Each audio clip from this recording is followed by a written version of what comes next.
Magandang hapon sa inyong lahat. Ang ika-11 baitang ay maghahatid ng mahusay na palabas para sa inyong lahat. Na may pamagat na pagsayaw ko dyan. Ang kanta at tungkulang ito ay magmula sa isang katutubang mawiting bayan ng ating bansa. Ito ay tungkol sa pagsusuyo ng mga kalalakihan sa mga materyosong kababaihan. Anay pa ang mic, ayusin na yung mic. Anay pa. Nakalo ang mic.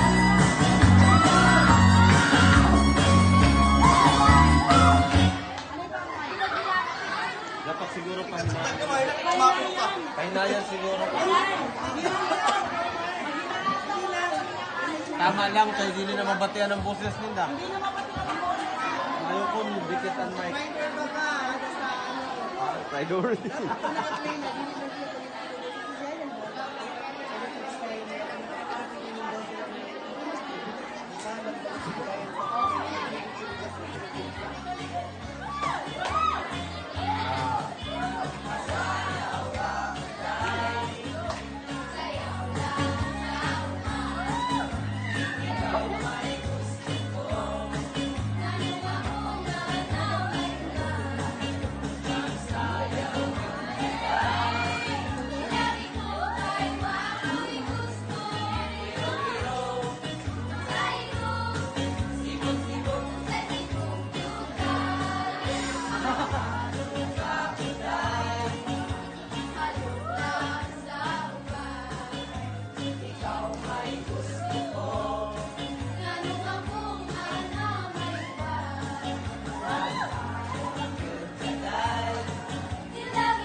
Picture.